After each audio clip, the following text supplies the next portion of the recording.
Draft night. We're coming at you with yet another show on the Orange and Black Insider, 3 and Out, Cincy Jungle. Hope to be joined by maybe a couple others in the near future. We will see. Right now, and I'm using my perif here. Right now, we are on, I think, pick 22 as we take the air, Jason Garrison. And no tight ends have been selected. I think 2 cornerbacks. Yeah, two cornerbacks, and they weren't the ones. No, three. Yeah, Forbes, and then Forbes Christian Gonzalez. Yeah, and Christian Gonzalez just got selected. Yeah, and then Seahawks took one at 5. So yeah. But as only 2 wide receivers, quarterbacks went early, but Will Levis, I believe, is still available at this point in time. So that's kind of a shocker. A lot of different things going on and a lot of different possibilities for the Cincinnati Bengals. And speaking of possibilities, there are a lot of different great possibilities in terms of Bengals podcasts, live shows, all kinds of different things across all kinds of platforms. Great fans, great content creators, and want to give a shout out to all of them, but also want to give a shout out to those of you who tune in live, listen after the fact, to ourselves. We've been trying to give you all kinds of different content, interviews with some special guests. We had Lee Steinberg this week, Mohamed Sanu earlier this evening, and of course some analysis from our creators at Cincy Jungle, myself, John Sheeran, Jason Garrison, and Matt Minnick, many others. So hopefully you've been enjoying that. But it is draft night. We are on pick 22. I believe the pick is in for the Baltimore Ravens. They're still on the clock, I believe, at this point. So this is a very intriguing pick. We'll have to see where they go with this. Might they get like the 28th tight end that they have on their roster? I don't know. Michael Mayer, Dalton Kincaid still available, Jason. Yep. I don't know. Who are some of your favorites as we sit here at pick 22? Favorites for the Bengals as we just kind of best available. I mean, Cansey gone. Forbes gone. Forbes is gone. Yeah. I like Joey Porter Jr. I'm surprised that Forbes went before him. I also like Deontay Banks, the cornerback, and then Mayer and Kincaid are still there. I figured Kincaid would go early, and then I think a lot of people have Mayer going to Dallas, but I could see a situation where both of them are available and the Bengals go on the clock. This has been kind of wild. So there's been 4 trades in the first round. Trades. Yep. Yeah, so it's been a little nuts. And then some players went earlier than I thought. Some players that I thought would be gone fell. So I know it's the same as every year, but it's fun. Even though he's cleared, I think the medicals from Kincaid are scaring some teams, as well as maybe some limitations as a inline blocker potentially. But he's a heck of a fun weapon. And then you look at, we talked about Forbes being gone. We talked about Cansey being gone. Jameer Gibbs went very that was another one too. Yeah, 12 overall, I think. Yep. Very, very early. So that one was kind of a shocker. And then, of course, we're waiting on a couple of other picks here, but some good options available. Darnell Wright went pretty early as well. A guy I think a lot of people like. I want to get your take because it's the most before obviously the Ravens make their pick here, but it's the most pertinent pick in terms of interest to the Bengals at this point. That is what the Steelers did to trade up to get Broderick Jones. Yeah. Big tackle. I do, as much as I dislike the Steelers, I respect that pick. And that is a very, very Pittsburgh pick. And I mean that in the most complimentary way. Yeah. Yeah. They moving up over the Jets. I think that everyone pretty much knew the Jets were looking at an offensive tackle. And that's the only way, as far as I know, that Pittsburgh could guarantee they would get their guy in Broderick Jones. And, they have the 32nd pick, which this year is the first pick of the second round because Miami forfeited their pick. But and I still would have thought, guys like Anton Harrison would be available for them at 32, but they must have. Broderick Jones fell, so they saw it as their opportunity to go get him. So, and I think they just gave up a 4th, which is not much. Not much. So, yeah. That's a good deal for them. We're waiting on an official word from the Baltimore Ravens, I believe. My TV feed is a little bit behind.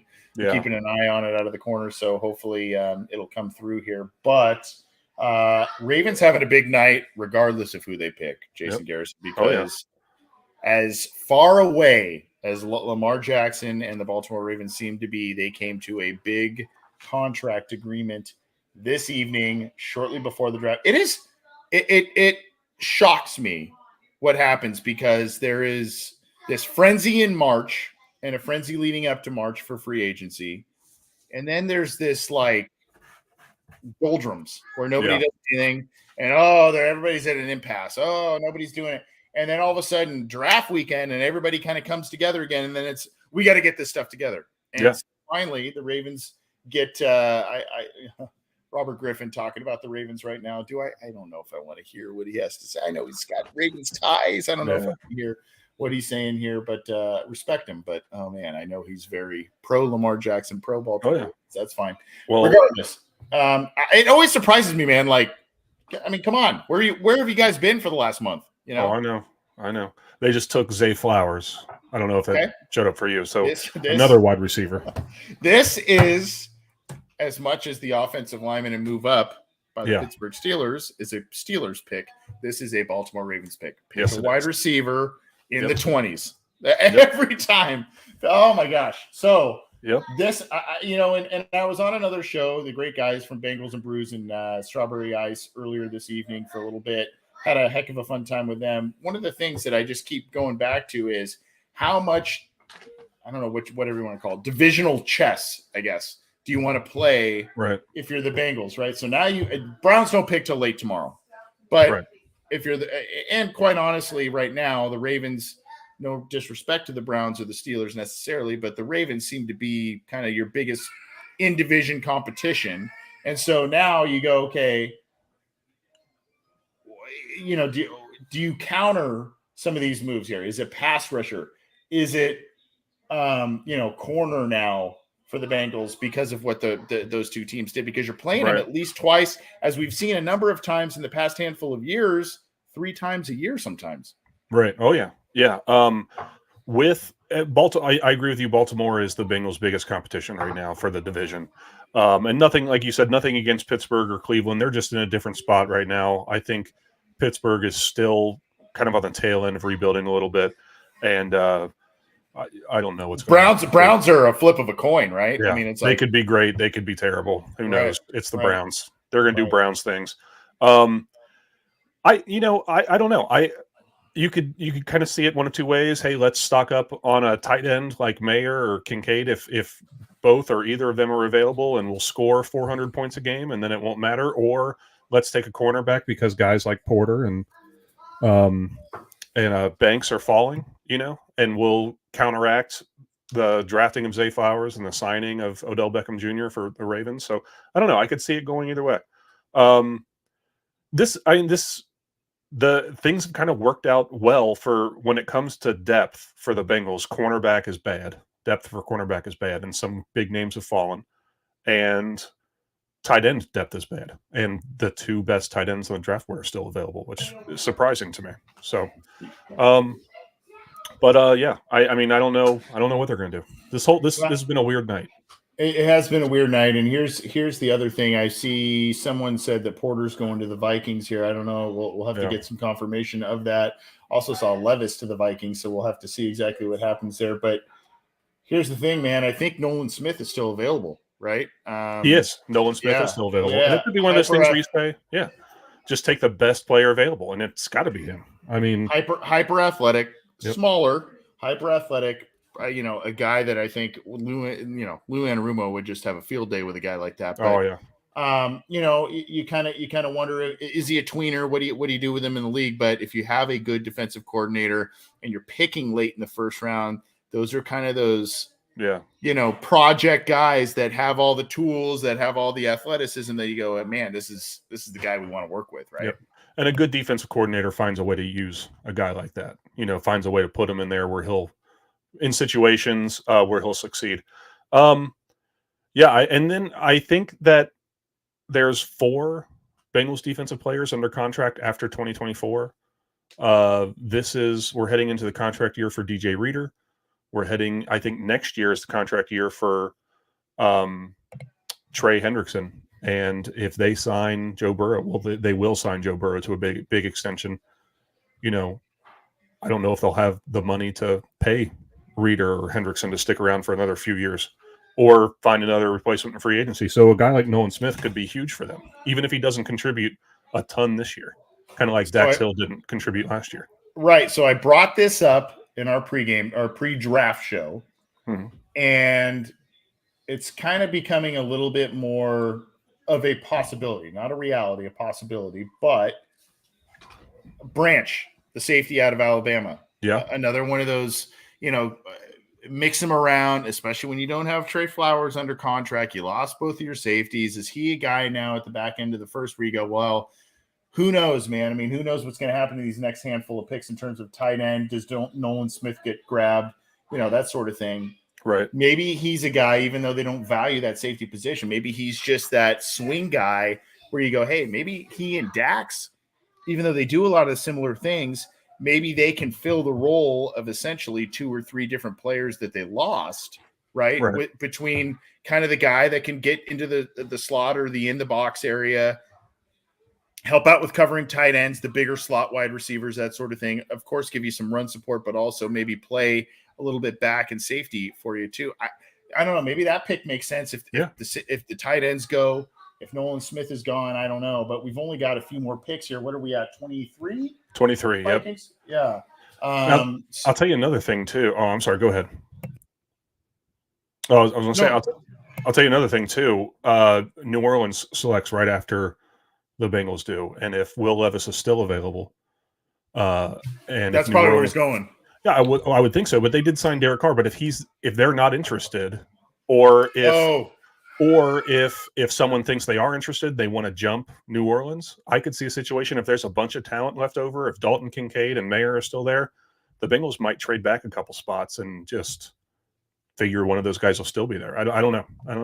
Are you saying they're going to trade out of the first round, Jason? I don't want them to. That would just throw an entire wrench. I know. I know. We just have wasted a bunch of time. I don't want them to. I'm just saying. Oh man, and that would make tomorrow. Oh, yeah. I mean, hey, better the team all you want, but that would make tomorrow a logistical nightmare.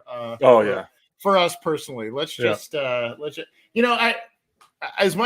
do think that's a possibility. Yeah. But I do think also there are some guys that are falling that probably not a lot of people thought they would. At least us dummies on this side of the computer screen didn't think they would fall. Right. Your Porters and your Nolan Smith, that sort of thing. And so here's the thing too, Jason, that we've noticed, at least in last year's draft class, the first couple of draft classes under the Zach Taylor regime were really production and need based, right? It was, you got to get Joe Burrow, you got to get T. Higgins, you got to get Logan Wilson, it's like you got to round out the roster, right? I got a kid crying. Sorry about that. You're good. But now this class last year was especially toolsy or metrics, how they tested. Yeah. So I'm curious to see what direction they go this year. If they rely on the RAS, if they rely on that sort of stuff going forward in this year's class as well. Yeah. I don't know. I don't know what they're going to do.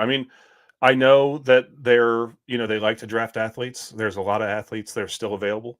There's a lot of different ways this could go. They drafted Dax Hill last year with their first round pick, and I think just kind of fully knowing he wouldn't really contribute. So they could be looking to do the same thing. I don't know. Looks like Minnesota's pick is in. So I think someone said Porter to the Vikings.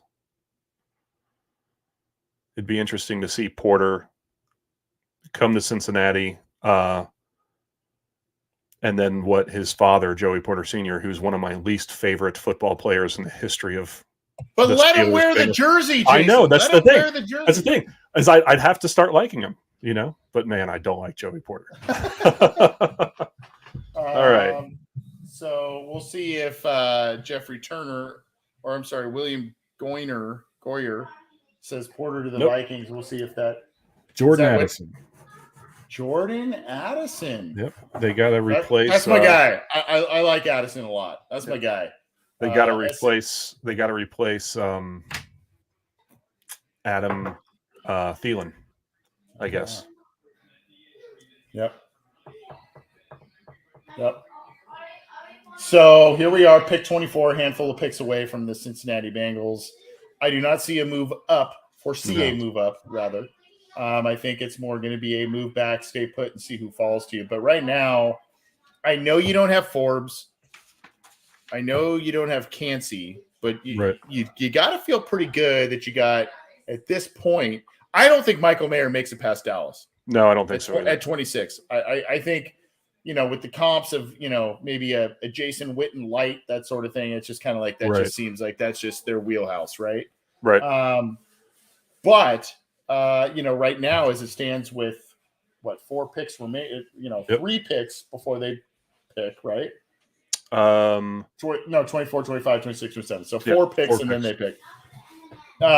You kind of feel like, wow, man, both top tight ends, Nolan Smith still out there, Joey Porter still out there. Yep. Unless all 4 of those guys go in the next 4 picks, you're kind of like, wow. So we'll see. And up next is Giants. The Giants. That'll be an intriguing pick as well. I would think that they would need a wide receiver badly. But they may go tight end as well, though. Yeah, they could. I could see Dalton Kincaid going here. It hurts my heart, Jason. I know. Heart, is that what? So when you said that which one, I'm assuming that meant you would want Dalton Kincaid. Dalton Kincaid is one of my favorite players in the draft. I'm not gonna lie. I am scared by the medicals. I'm scared by those sort of, anytime someone comes in and he's older, right? So that kind of stuff. But I watched a lot of him the past 2 years in the Pac-12, and I just saw a guy that just could stretch the field on the boundary. He was a menace in the slot. He's not that big of a blocker, but you lined him up in H-back at times, or at least the Utes did. Mm-hmm. He had some effectiveness at times there. That's not what you're going to want him to do. I mean, what you're going to want him to do is be the third down chain mover guy, the red zone. Don't settle for an Evan McPherson field goal.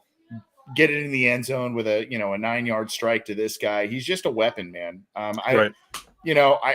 He's not the same caliber player as a Kyle Pitts, but he has some receiving traits like that, right? I mean, you can move him around a little bit.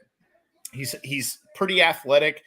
I honestly think that if he tested at least above average to pretty well, he probably would have been a top 16 pick in this first round. But he just didn't test, and teams are kind of freaked out by all of that. So I think they're going to back off on that. Right. But I think again, I hate this time of year when you use all these like metaphors and cliches and all that kind of stuff. But Mayer's the guy that has the higher floor, maybe lower ceiling at the tight end, right? And just sure thing, can do a little bit more. Right. But I think Kincaid's the guy that you see from successful playoff teams where you go, oh man, Jamar Chase got clamped down, or what, you go, who's that next guy? And you go, here's the guy across the seam. Yep. Here's the guy coming out of the flat and turns a 3-yard pass into a 16-yard game. That's the guy I see Kincaid as. I think Mayer can do a lot of things. I think he can be very effective at the next level, but I favor Kincaid a little bit more, and maybe it's just because I've watched a little bit more of him, admittedly. But that's the guy. That's the guy I just favor a little bit more. So I think with Mayer, you definitely have a higher floor, but a little bit lower of a ceiling. With Kincaid, you have a higher ceiling, but there's more of a potential for a bust, injury, something. Yeah. But to your point, think about last year with the AFC Championship game when Tyler Boyd went out and the Chiefs defense decided we're just going to double team Higgins and Chase, and then nobody's going to get open, which is exactly what happened. We couldn't run the ball that game. Think about what the team is like with Dalton Kincaid at tight end instead of who are you going to defend? I know, that's the thing. I mean, it's just you have to leave somebody in single coverage, or a linebacker is going to cover somebody. And then let's just assume, Jason, that let's just say they go tight end here, right? Yeah. And then maybe they go what they did last year where they went corner in second or defensive line in the second, that sort of thing. And then in the third or fourth round, you get another, Israel Abakananda or, one of these guys where you're like, hey, who can fill the Samaje Perine role and maybe do so with a little bit higher athletic profile? We talked, John and I talked last night about Rashawn Johnson from Texas, a guy that I have a lot of questions about him.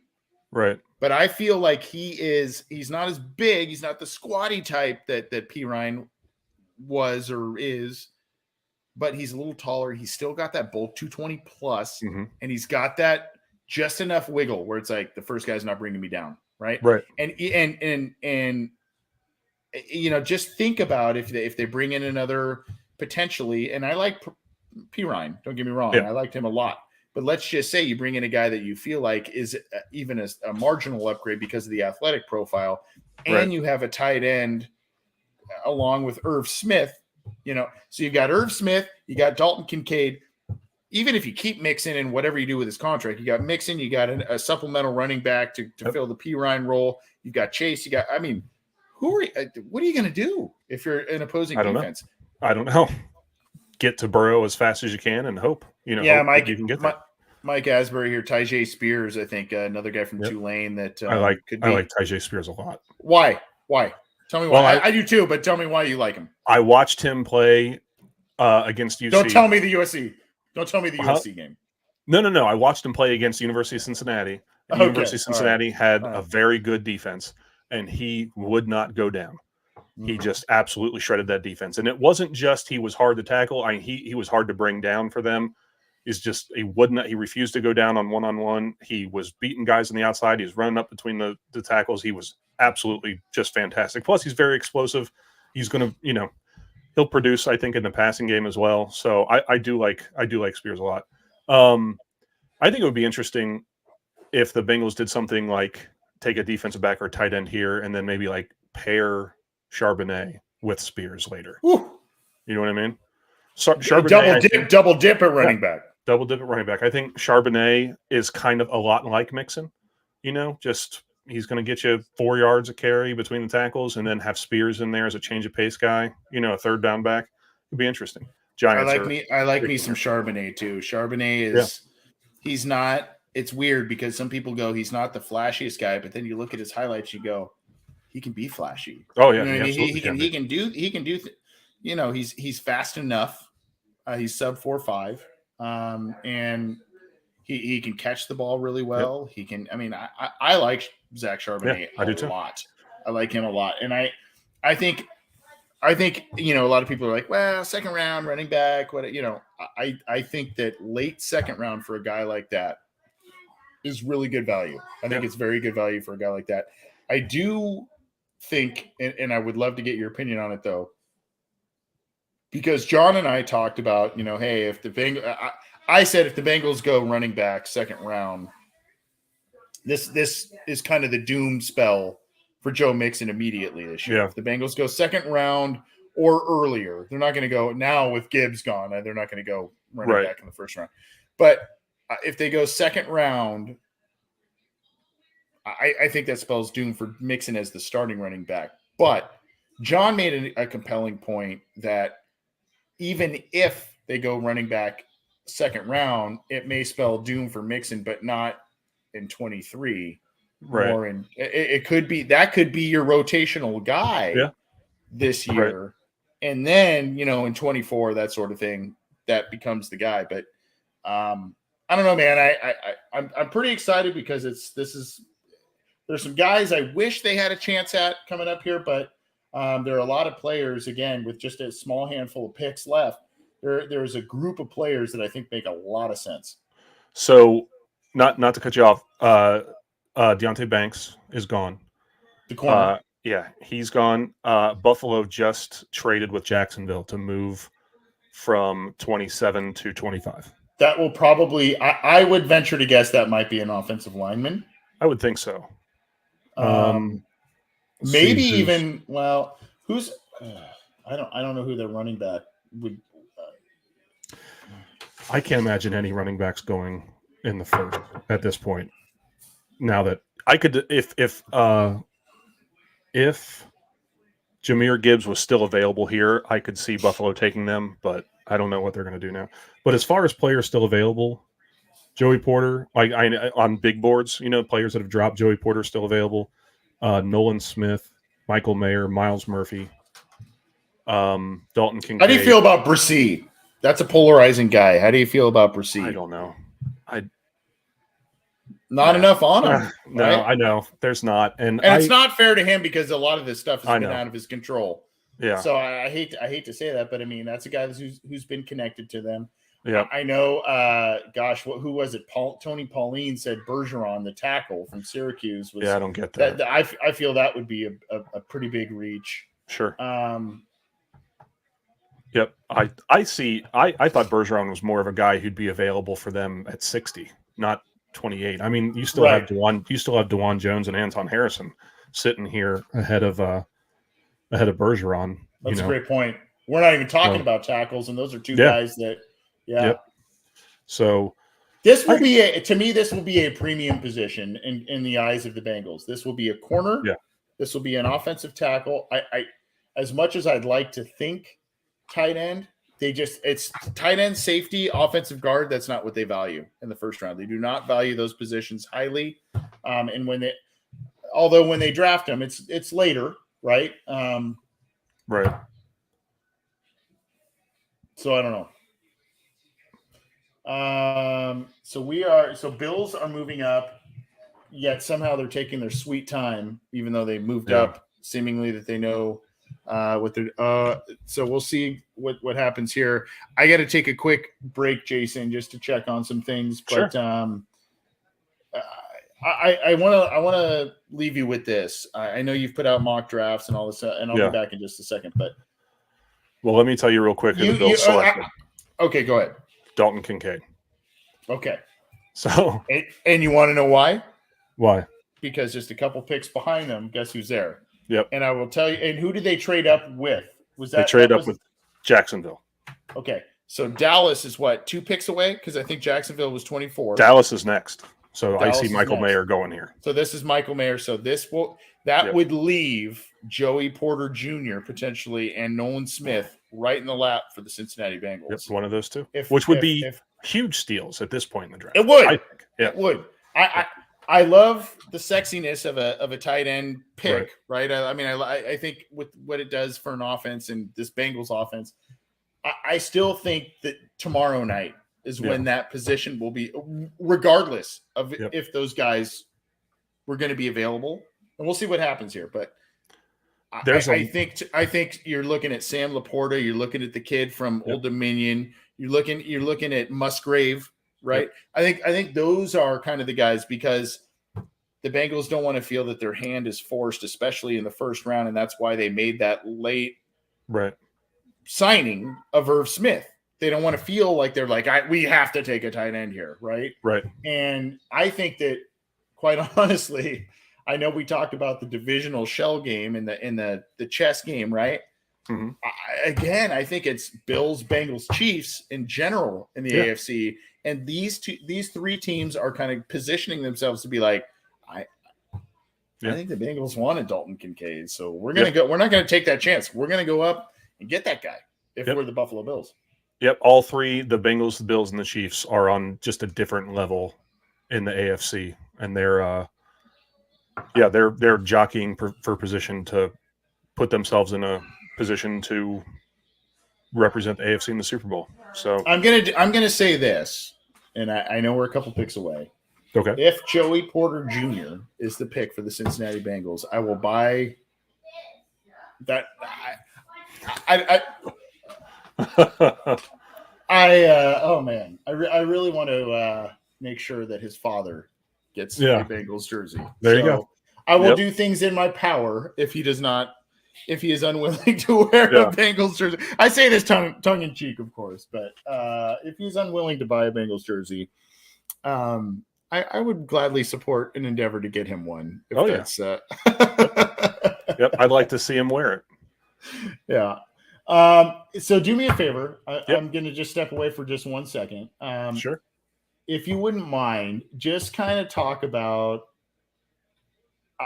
not if you were to say, hey, I think it's best right now if the Bengals, this position first round, the way things have fallen out. Sure. Right now, this position first round, second round, let's go through. You don't have to go through the whole draft, but let's play out the first 3 picks. Right now, I think if Kincaid is the pick here, I think you probably go and let's just say Porter's there. I think you would go corner, I think you probably go tight end and then maybe defensive line to finish out the next couple of nights. That's just me, but I would love to hear your take on that. Yeah, absolutely. Yeah, so I definitely think. I mean, they just announced Dalton Kincaid, so that's officially done. I'm mad. Oh yeah, sorry, man. That's my guy. I told you. Dalton Kincaid's gone. I would imagine that Michael Mayer goes next to Dallas. I know they like him a lot. Jacksonville, I'm not really sure. But then, if Joey Porter Jr. is sitting here, that's a position of need for them for depth. I absolutely would expect them to take him because that's a steal, in my opinion, at 28. A lot of people had him going much, much earlier than that. I saw some drafts where he was top 10, top 15. But the fact that he fell to them, that would be huge for them. So as far as tomorrow goes, in the second and third round, there's still a lot of tight ends available. And I absolutely expect that they'll address those positions or address that position. But you would have, let's see, you have Darnell Washington, who could be available. You have Sam Laporta, like you said. Let's see, Tucker Kraft would be there. Let's see who else. Tucker Kraft. So yeah, Sam Laporta. Luke Schoonmaker. So, one of those guys will be available at 60. And then you would think maybe they would address the defensive line or possibly offensive tackle, depending on who's there. No, it just depends. I think that they've really done a good job of letting this draft kind of fall to them. Especially, it's just going to show with the fact that they're going to get a really good corner in the first round, possibly. We don't know for sure. But I could see a situation where they take Joey Porter Jr. at 28, maybe Laporte, Darnell Washington, someone like that at 60, or they could take a defensive lineman at 60 and then hope that somebody, another tight end. This is a deep tight end class. Another tight end falls to them. And I think that's why they signed Irv Smith, is so they didn't feel like they were handcuffed to the idea of reaching for a tight end at 28 or having to trade up to grab Kincaid or Mayer in the first round. So Dallas got 2.5 minutes left, as far as I can tell. My TV's behind, just like Anthony's was. So let's see. But I know, considering that everyone compares Michael Mayer to Jason Witten, and Jason Witten's Dallas royalty. So if they feel like that's who he is, that's who I'm assuming they're taking. But yeah, as far as comments go, Laporte at 60 if he's available. Let's see. I couldn't do Porter. It would feel gross.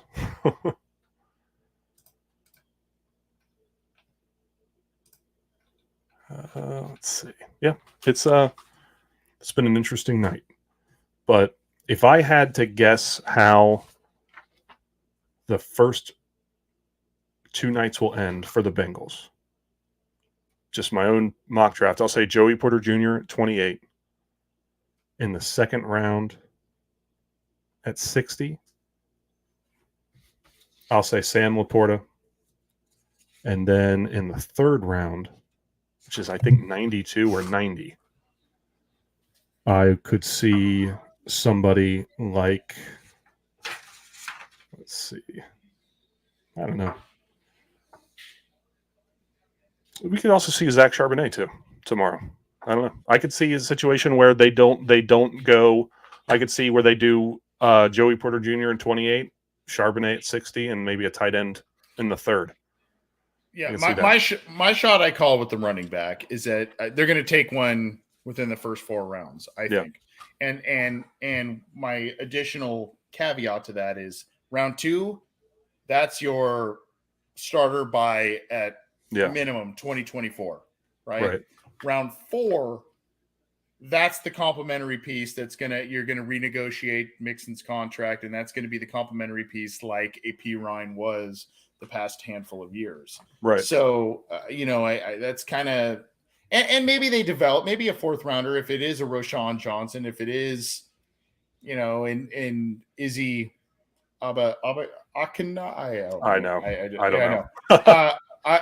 one of those two guys, I kind of feel like those are maybe guys, but to me, I think Israel is a guy that goes down on contact sometimes a little bit too early as comparative to a Charbonnet, to Rashawn Johnson. And I know my guy John thinks that Rashawn Johnson is a good fit for the Bengals and what they want to do, right? I mean, they want guys, and I think everybody wants a guy like this, but they want guys that's like first contact, second contact, maybe even third contact, you're breaking that tackle, right? Mixon has had incredibly productive years with the Bengals. He's had a lot of insanely awesome games with them, but there are times where you go, man, you're 225 and you're built like a brick, what house, right? And somehow somebody's still tripping you up by the ankle when you have an open field. And they need to have guys that's like, hey, we're breaking out of that contact and we're getting. It doesn't necessarily need to be a home run ball, but it needs to be one that's like, hey, something that nets 5 yards could and should net 12 to 15. Right? Yeah. I think he averaged 4.1 yards per carry, but I think he only had 700 something yards last year. Part of that was 4 or 5 games missed, right? Right. I mean, 4 or 5 games missed. Yeah. Right. It was frustrating to watch him run because there was a game he scored 5 touchdowns. I think there was maybe 2 receiving touchdowns. But then there was games where, like you said, that he couldn't get to the outside, and if he did get to the outside, he was tripped up or by someone that he outweighed by 40 pounds. You know what I mean? It was frustrating to watch him sometimes. Explain your boy's comment here. Explain that comment. All right. Because I kind of like it, but I need more clarification. I'm obsessed with Billy Crudup. I think he's one of the greatest actors of all time. Anything he's in, I love. I always talk. Oh, hey, Dallas passed on Mayer. They took Mazzie Smith. Okay. Anyway, sorry. I'm obsessed. So 1 pick until the Bengals. Right. And right now, Nolan Smith, Joey Porter Jr., and Michael Mayer are all on the board. Yep. And then the thing with the Jacksonville being on the clock is they do need a cornerback. So I wouldn't. They need an offensive tackle as well. I heard their left. I heard not only did their left tackle got busted for PED stuff, I guess, and then they just lost Jawan Taylor, obviously, to the Kansas City Chiefs. Right. So they might go offensive tackle here, especially with Trevor Lawrence on. They want to protect him, obviously. So, but the Crudup thing. It's a weird thing that I have. That anything with Billy Crudup that I see, I'm like, oh, it's going to be good because Billy Crudup's in it. And then, like he said, he could do anything. He can do anything. He can do action. Remind me, funny. Billy Crudup, is he the guy? I know he's in Almost Famous. Is he? Yeah. Is he the guy who's in the band, or is he the young guy that follows the? He's the guy. He's like the lead singer in the band. I think. Okay, so. Well, he's the guitarist guy. Yes. Yeah. So he's the guy who also plays Dr. Manhattan and Dr. Manhattan. Yep. Okay. All right. Yeah, Dr. Manhattan. All right. Yeah, I know exactly what you're talking about. Yep. He's a great actor. Okay. But yes, Michael Mayer. Not necessarily a household name. No, he's not. Right. He's a great character actor. Right. And Michael Mayer might be the Billy Crudup of tight ends in this. There it is. For sure. I like it. There you go. I like it. All right. But I think it's going to be one of those two guys personally. I'm feeling Joey Michael Porter Mayer Jr. or Joey Porter. Oh my gosh, I'm feeling Joey Porter Jr. and I would just I don't know. The funny thing about it is so Irv Smith's a little bit smaller of a guy, right? He's got some injury concerns. Michael Mayer, in my opinion, complements Irv Smith much more than Dalton Kincaid would have. Do you agree with that? Say it again. I think Michael Mayer complements Irv Smith a little bit more than Michael Mayer does. He's more. I will say I think Irv Smith, because he's not the biggest guy, right? He's only, I think, 6'2" plus, and I mean it's a big dude, but it's not 6'5", 6'6". Right. He doesn't get credit for blocking. I think he's willing and pretty able as a blocker, but I think he is a guy because of the athleticism and just what he did in college. You go, hey, split that guy out. Right. And, sure. And so maybe then you get, okay, let's get the inline guy in Mayer. Because the Bengals haven't had necessarily that guy Uzama did a bit of it. Right. Hayden Hurst was a guy that he wasn't even as good of a blocker as Uzama, and Uzama, that wasn't his strongest point. Right. So I don't know. I can see what you're saying there, but Yeah. um, Think about. I just think if you're thinking about the value here, though, I don't know, man. Yeah, I don't know. Think about, though, an empty set with Burrow and shotgun, with Chase, and then Irv Smith in the slot, Mayer at tight end, Boyd and Higgins. Just who do you double? Who do you let be covered by a linebacker? You know what I mean? And also think about it in goal line situations. Yeah, sure, absolutely. You know, you can jumbo the box a bit, even put in, an extra tackle. Yeah. And you have Mayer in there, maybe even Irv Smith. You know what I mean? Like you can kind of play around with that formation. The problem is, though, even from Zach Taylor's days with the Rams, tight end wasn't just you're not getting a first round tight end in the McVay tree normally, right? So that's where you go, man. Does that kind of play into the formula? Possibly. But also, is it also like, screw the formula. Let's load up on weapons and make sure that we put up, because quite honestly, even when you look at the playoffs the last couple of years, when the Bengals either eked by teams points did come at a little bit of a premium in some of those games. Right. So, especially in that last Kansas City game where you're like, man, you were just, remember they, for a stretch, they were, both of those games, they were down by quite a bit of points. And then Burrow worked some magic, and so did Chase. And so there, the rest is kind of written there. But I don't know if you have that extra weapon. That's why I also thought Gibbs would be kind of a nice spark plug, if you will. Even if, again, this year he was the complimentary guy behind Mixon, I kind of felt like, at 28, that pick makes some sense. So I was shocked that Gibbs was taken. That's very high.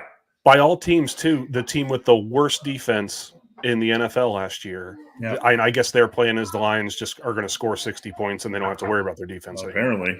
So, hey, they got Sewell. They got Penny Sewell. Right. They do have Sewell. Hey, were you? I don't even know. Were you?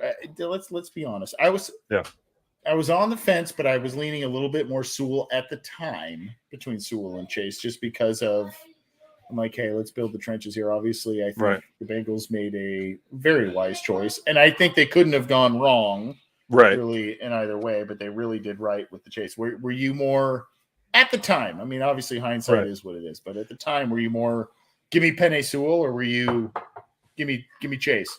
So at the beginning, I was all team Sewell, and the reason is because I'm very much about, you build a team from the trenches out.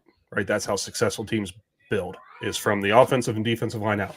But eventually, I switched over to Chase, and the only reason is because having a quarterback wide receiver duo that has that familiarity with each other from college, I just don't know if we're ever going to see anything like that for a long time. I hadn't seen anything like that, so I switched to Chase eventually, just because of Burrow's familiarity with Chase and the bond they had together.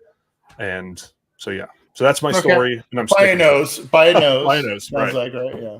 All right, here comes the Jags selection. They made the right pick, obviously. I mean, I've got a Carfax commercial going on right now, so I think I might be behind here. All right. Jaguars take so here's the thing: Joey Porter Jr. and Michael Mayer are available for the Bengals. Jaguars take Anton Harrison. And the Bengals are on the clock right now. Bengals are on the clock. No. Yes. Okay. Yes. Bengals are on the clock right now. So now they can choose between. So Jacksonville went tackle. I thought that's where they were going to go. Yeah. Yep. Interesting set of scenarios for the Bengals. Running back is probably out. Yeah. Tight end, Mayer in the mix. Joey Porter Jr., the corner, potentially in the mix. Who else might we think here? Nolan Smith still available. Nolan Smith still available. Brissy still available. Miles Murphy still there. Miles Murphy still available. Yeah. Keanu Benson. I think this is going to be a defensive pick. As much as I like Michael Mayer, and you could argue, I don't think he was the top tight end prospect. I preferred Kincaid by a little bit over Mayer, but you could argue that you could get at number 28, if the Bengals went tight end, you could argue that they have the player at Sure. a respective position Yep. at the back end of the first round, which is like, wow, you know? Yep. So here's a question. So I don't think I can put comments up on the screen like you can. Who's the better? So Jeffrey Turner asked, "Who's the better player?" They said they were going to go best player available. So in my opinion, well, in your opinion, who is the best player available? I mean, if you're looking at best player available, I mean, outside of Levis. Well, yeah, that's not happening. Right. You could, I mean, if you look at who's left at the position groups, the tops at the position groups are Branch is the best safety. Yep. And is the best safety arguably in the draft, right?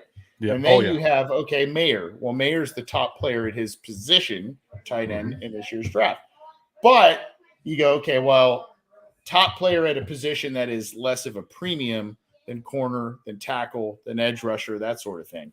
So that's where you have to weigh things. I personally think Bengals are on the clock right now. Nolan Smith, Joey Porter Jr., Michael Mayer. I think the Bengals probably go with one of the first two I mentioned, which is Nolan Smith or Joey Porter Jr. I think they just value – they haven't gone defensive line in a really long time. I think Justin Smith was the last guy that went in the first round. But this is essentially borderline second-round pick, and I think also you're going, man, Nolan Smith is here. Man, Joey Porter Jr. is here. This is a little too hard to pass up. I see – so the pick is in. It hasn't been announced yet, but I personally think quickly it's going to be Porter. It's going to be Porter Jr. And the only reason I say that is because it's a position of need. He is one of the best players available for them right now, and they can get a starting tight end tomorrow. Michael Mayer is not necessary right now. Pick is in. Yep. So we'll see here. All right, Bengals selection. I'm blocking. Okay. Yep. I need to be surprised. Okay.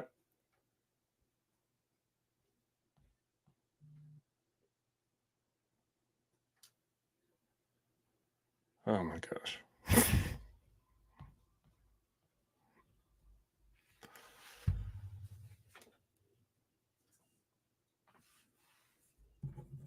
Well, I see what it is. You know.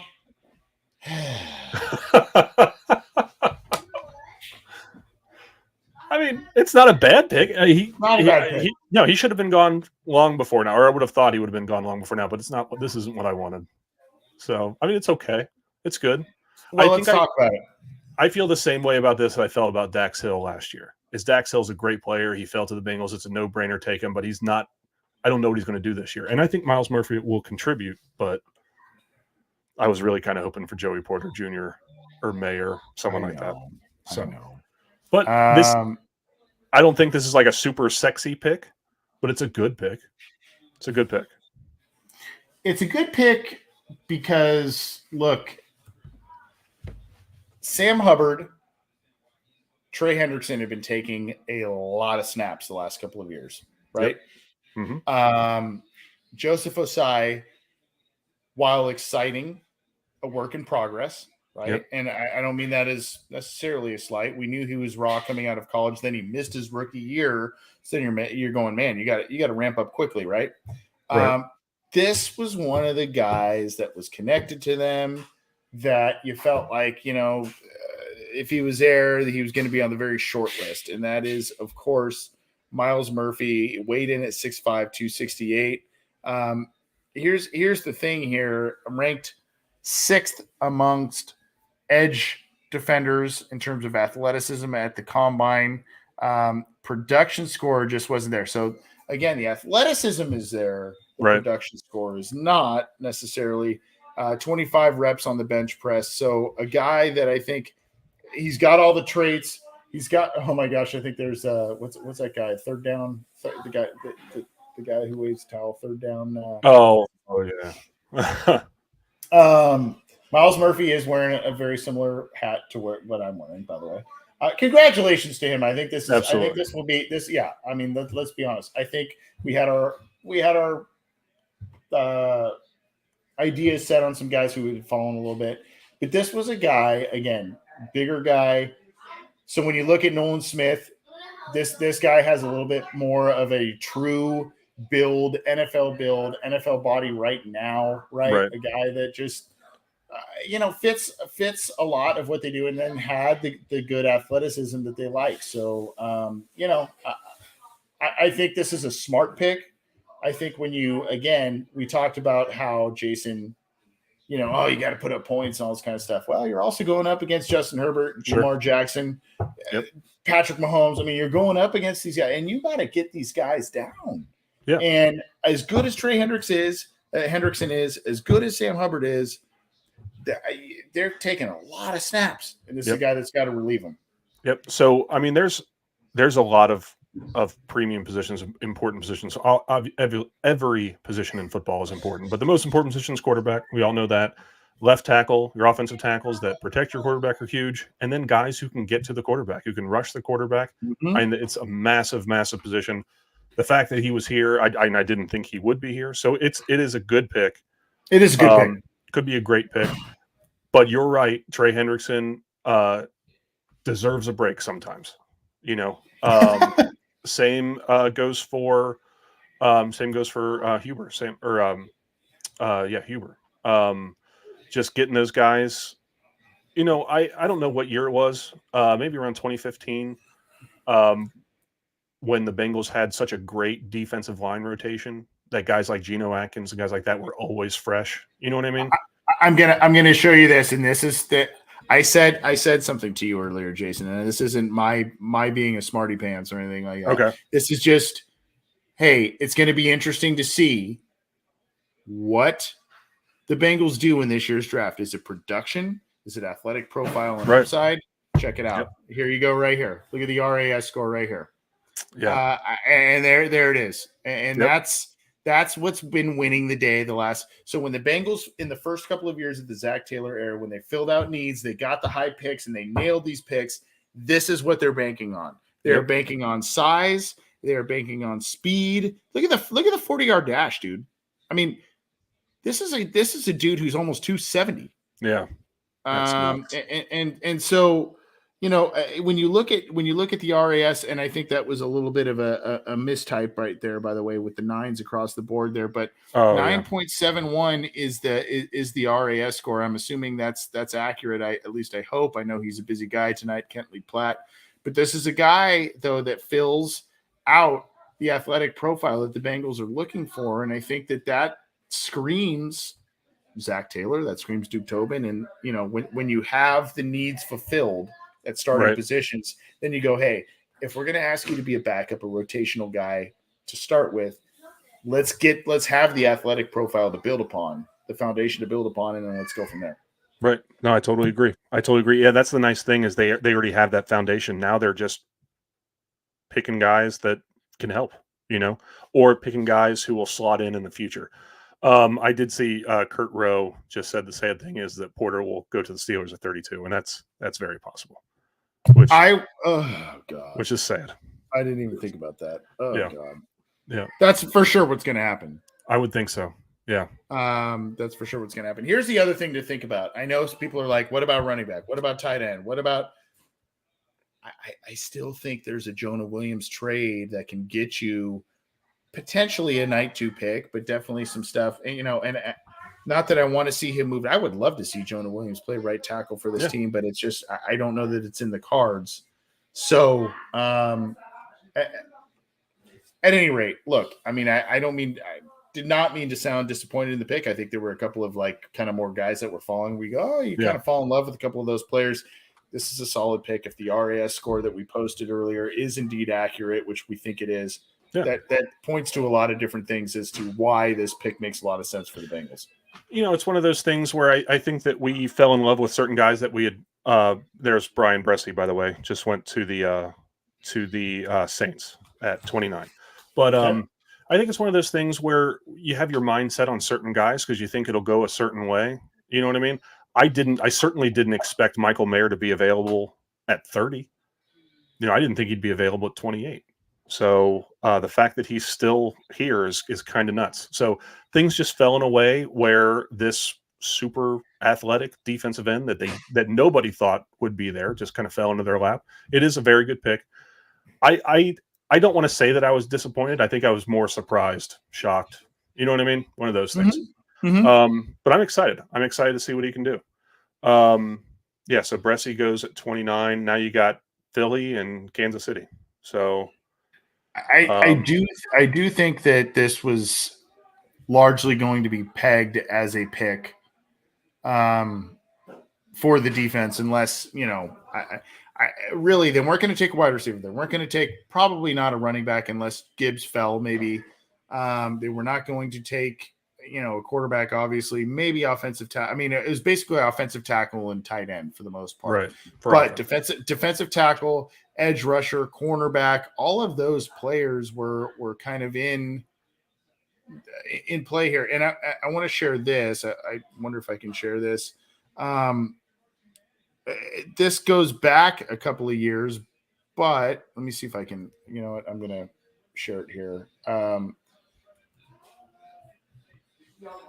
You want to talk about another guy, you know, some people are like, well, what about Joseph Osai? And yeah, I understand that. And I agree that he's a guy that you want to develop, but let's look at this one. This was from May of 21 when the Bengals, I believe, picked Joseph Osai back then. And if you look at it here, let's see if this will load up here. My computer's going a little slow. Look at the RAS on that one. Very so similar. This is, again, this is the profile. This is the profile. This is the profile that the Bengals are looking at here in terms of defensive end and what they want to get out of it. Yep. They're looking for athletes, which is, I mean, that's, you know, Lou Anarumo has a type. I'm excited to see how he uses Murphy, you know. I could see situations too where Huber slides inside in obvious passing situations and plays from defensive tackle position, you know, instead of defensive end, and Murphy's on the outside. You know, you can't have too many guys who can rush the passer. That's just a fact, especially when you're now. So now they got Aaron Rodgers are going to have to deal with. Now you got Lamar Jackson, who we know will be back. You have to deal with twice a year. Yep. Pickett, Deshaun who can Watson. move. Pickett, who can move, Deshaun Watson, who can move, and then you're going to have to deal with Mahomes. I think they play in the regular season this year, right? They do. Yep. Yeah, and then hopefully in the playoffs, they will 100% play each other in the postseason. Yeah. Yep. Yeah, and then Allen, who can Josh move. Allen. Yep. Josh Allen. You Herbert. Have Herbert. Yeah. You can't have too many guys who can make a quarterback uncomfortable. Russell Wilson, who can move. Yep. So you have a lot of guys who can now pressure a quarterback, and that's priceless. Here's also the thing. Totally. Here's also the thing. I didn't mean to cut you off, but here's also the thing. The Bengals in the first couple of years of the Zach Taylor regime kind of did some tweener guys. You know, they had Rennell Wren, and they had Wyatt Hubert, and they had Khalid Kareem, and, you know, guys that were kind of those tweener guys, but you felt like, hey, you know, there's some upside here. This right now, though, you go, hey, we have a first-round pick, a big athleticism profile here as a backup to a Pro Bowler, and a guy who should be a Pro Bowler, or just a solid guy every year, year in, year out. And Sam Hubbard, we have Joseph Osai waiting in the wings, and we have this guy waiting in the wings. And you go, you know, I know a lot of people are like, what about now? What about now? And I get that, but this is a team that's been to the Super Bowl and the AFC Championship the past 2 years. They're built. They need to start thinking about the future and or rotational guys as of right now. Especially considering they're about to make Joe Burrow the highest paid player in NFL history, and they may not have the money to be doing what they've done over the last few years in free agency. I mean, they've spent a ton of money. They've gotten guys, this year, just Orlando Brown Jr., and then before that, you know, you have DJ Reader, you have Mike Hilton, Chidobe Awuzie, guys like that. I mean, how many, once they sign Burrow, and if they're able to extend Higgins as well, how many more free agents are they going to be able to bring in, you know? So grabbing a guy to possibly replace Hendrickson for someone like that, it's huge. It's a big deal. Yeah. I've got kids yelling. I've got all kinds of stuff going on. That's the only thing with you on the Pacific time zone. I mean, like, So your kids have been asleep for like three hours, probably. Yeah, they're asleep. So, this little guy that you hear yelling, I had him asleep because he didn't nap today, and then all of a sudden he's like, "Oh, I just decided to nap 1 hour at 6 p.m." And sure. So now he's wired, ready to go. Yeah. Now I'm like, dude, did you have an espresso at dinner? What's going on? it's like, give me a break. But hey, man, what would you give? Let's get out of here in just a minute. What would you give this? What would you give this pick grade wise? B+. Yep. B+. I think it's maybe it doesn't address a need that they have right now. Like, well, you can't really say that corner's a need right now, a future need, but it doesn't fit that they need a tight end, doesn't do anything like that. But I'd give it a B+. I think it's a priority position, an edge rusher. I'm sure he'll be of use this year, next year, and beyond. So I say B+ right now. Yeah, again, you gotta expectations have to be altered, right? I mean, you have to. Yeah, this isn't like, oh man, we need a Joe Burrow and a T. Higgins like a couple of years ago. You have to understand that this is a team that's just like, man, we've done what we've needed largely in free agency. We've drafted the way we needed to draft, and that's kind of the way it is. So I'm in agreement with you. There was a couple of players that would have really thought hard about, and maybe they did, but based on the amount of time or lack thereof it took for them to make the pick, I think this was a guy they really, really liked. If that athleticism profile holds up in terms of the RAS and everything, I think this makes a lot of sense. I think this makes a lot of sense. Definitely long-term, a little bit short-term, but, you do have your edge defenders potentially of the future in Osai and this kid, when things turn the page. Yeah, I absolutely agree with you. I think it's a good, solid, smart pick. Maybe not a sexy pick, not a pick that all the fans are super happy about, but one of those picks where in a year from now, all the fans are like, oh, thank God we got that guy. Yeah, you know what I mean? Low and away, 87-mile-an-hour fastball. Right? Exactly. Boom, Yep. I love doing a baseball metaphor on a football podcast. There you go. But that is what it is. Hey, man, I appreciate you. Number one, for those who have not watched 3 and Out, which I think most of you have, go check that out. Number two, the intro that we did the last couple of shows for this draft weekend, we'll continue to use this draft weekend. That's because of this guy over here, Jason. Yeah. Does a lot of stuff behind the scenes. He does a lot of stuff on CincyJungle.com, and I don't give you enough kudos, my man, but I appreciate what you do. I appreciate you coming on this show. I know it's late for you. God, you're getting close to midnight, my friend. I am. Yes. But I appreciate you. I just want to publicly acknowledge everything that you do for this show, for this channel, and for Cincy Jungle, and I appreciate that, man. Well, I appreciate your appreciation. Thank you very much. Thank you. And thank you for having me. Thank you for having me. No. Anyone who's going to let me, and we're gonna do more this weekend, right? I mean, we've got more in store. I'll be around. Yep. Anybody who will let me talk about my favorite team to the masses, spread my BS opinions, I'm all for it. Very excited. Well, you're good at it. I appreciate you, and I know, I know our listeners appreciate it, and so we will continue to bring a lot of different stuff on this channel on CincyJungle.com. I'm sure we've got some other writing things to do coming up here. I haven't even caught up on that yet, but hey, we've been doing this sort of thing and keeping you hopefully entertained on this show. I know there's a lot of different options, great options out there for Bengals podcasts and everything, but we appreciate you tuning in live and tuning in after the fact, and that can be had on YouTube, Facebook, iTunes, Stitcher, Spotify, Google Podcasts, iHeartRadio, all of the major ones were there. Go check us out. Jason, I appreciate you, my man. And absolutely. We'll be back probably tomorrow night to talk more about what the Bengals did. I don't want to say didn't do, but what they did in the draft. I'm actually more excited about, and I think I felt tomorrow's my favorite night. Yeah, second and third round's my favorite night, but I'm especially excited about it because I didn't think the Bengals would get a tight end this year or in the first round because I didn't think Kincaid or Mayer would be available. But there's a lot of talented tight ends available tomorrow, and I'm excited to see what they do. So yeah, that's what I think. I think tomorrow's going to be offense. I think. If you're asking me right, I think if you're asking me right now, running back and tight end, that's where they're going tomorrow. Can you imagine Charbonnet and Laporta in the second and third? Oof, nice. Paired with a good edge rusher that never should have been available at 28. Oh man. I like Super Bowl, bring the Lombardi. Hey, Take care, man, and we'll catch up tomorrow. Sounds good. All right.